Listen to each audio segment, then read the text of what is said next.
ഞാൻ ചോദിക്കുന്നത് മറ്റ് കേസുകളിൽ അങ്ങനെയാണെന്ന് ആളുകൾ സംശയിക്കുന്നത് അതങ്ങനെ തെളിയിക്കാൻ പറ്റും. അല്ല, അത് രണ്ടും രണ്ടാണ്. കാര്യം ഞാൻ അവരുമായിട്ട് സ്ഥിരമായിട്ട് റിലേഷൻഷിപ്പ് വെച്ചിരുന്ന വ്യക്തിയല്ല. അവരുടെ ഫോട്ടോസും മറ്റേ ഡാറ്റാസും ചെക്ക് ചെയ്ത് ഞാൻ തുറന്നു. അപ്പോൾ അബ്ദുള്ള കുട്ടിയുടെ കേസ് വന്നപ്പോൾ ആളുകൾ ചോദിക്കുന്ന ചോദ്യം, സരിതയൊക്കെ റേപ്പ് ചെയ്യേണ്ട ആവശ്യം എന്താണ്? കാരണം സരിതയൊക്കെ റേപ്പ് ചെയ്യേണ്ട ആവശ്യം എന്താണെന്ന് വെച്ചാൽ സരിത ഇതിനൊക്കെ വില്ലിങ് ആണ്.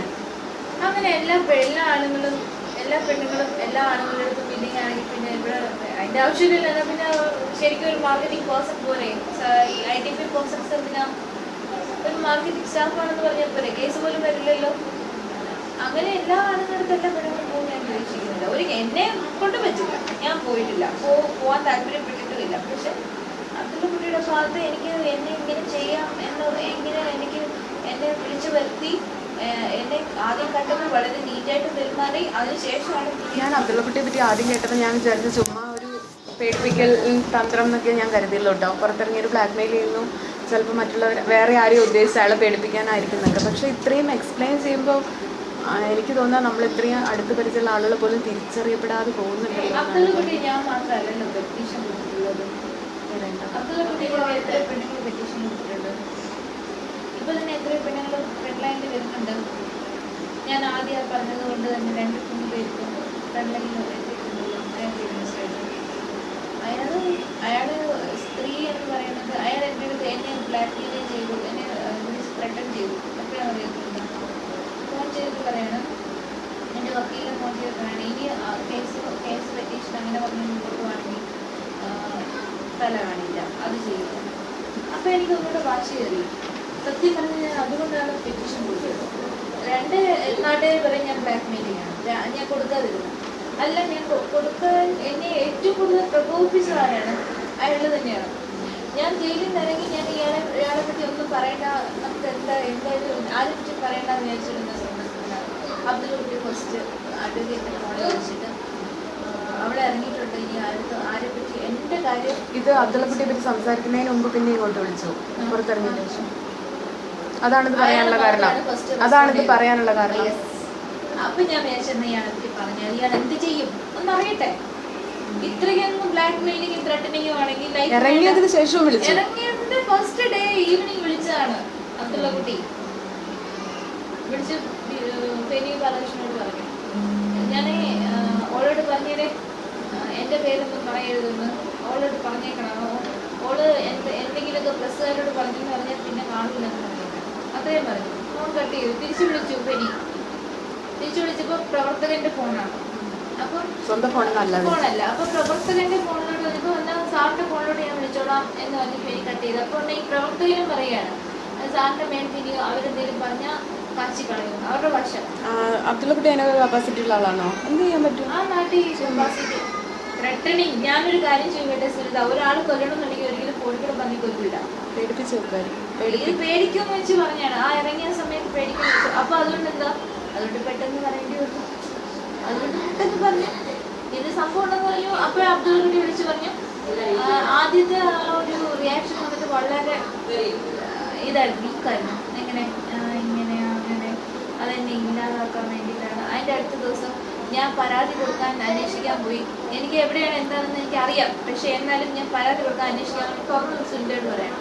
പോയപ്പം എനിക്ക് ഈ കേരളത്തിലെ പോലീസ് ഓഫീസേഴ്സിന് പ്രത്യേകിച്ചും ട്രിവാൻഡ്രത്തിലെ പോലീസ് ഓഫീസേഴ്സിനെ ഒട്ടും വിശ്വാസം ഉള്ള മസ്കറ്റ് ഹോട്ടലിൽ തിരിച്ച് നമുക്ക് കോഴിക്കോടോ കണ്ണൂരോ അല്ലെങ്കിൽ എറണാകുളത്തോ പോലും വെക്കാൻ പറ്റാത്തത് കൊണ്ട് മാത്രമാണ് ഇവിടെ നമ്മൾ പെറ്റീഷൻ കൊടുക്കേണ്ടത്.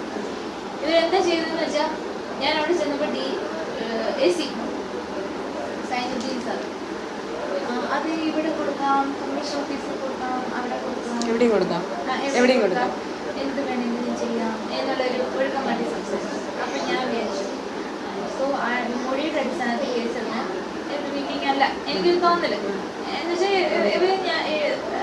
വില്ലിങ് അല്ല എന്ന് തോന്നിയതുകൊണ്ടാണ് ഞാൻ റിട്ടേൺ ആയിട്ട് പെറ്റീഷൻ കൊണ്ടുവരാമെന്ന് റിട്ടേൺ ആയിട്ട്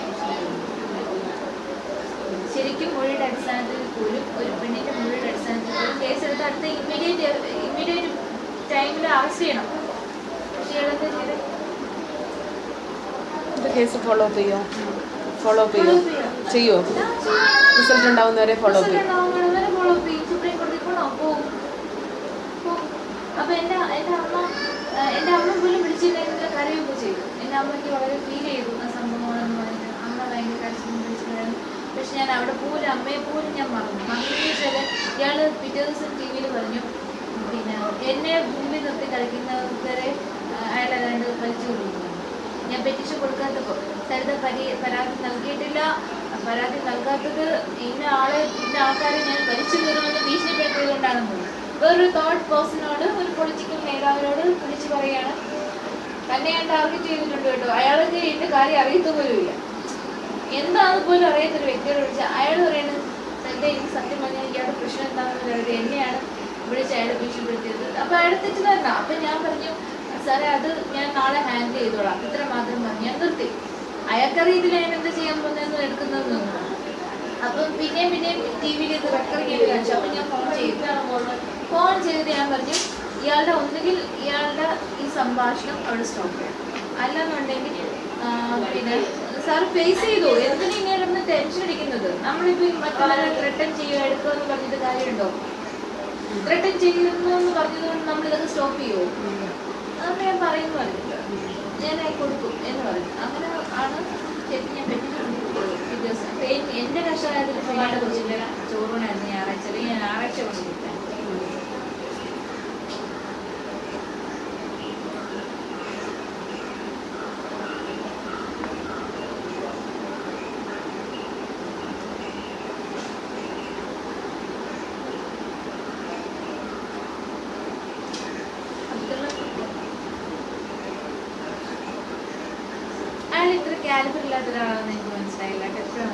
അല്ല, എനിക്ക് അതുകൊണ്ട് ഇത് വിശ്വസിക്കാൻ ബുദ്ധിമുട്ടുണ്ടായിരുന്നു. അയാൾ ഭയങ്കര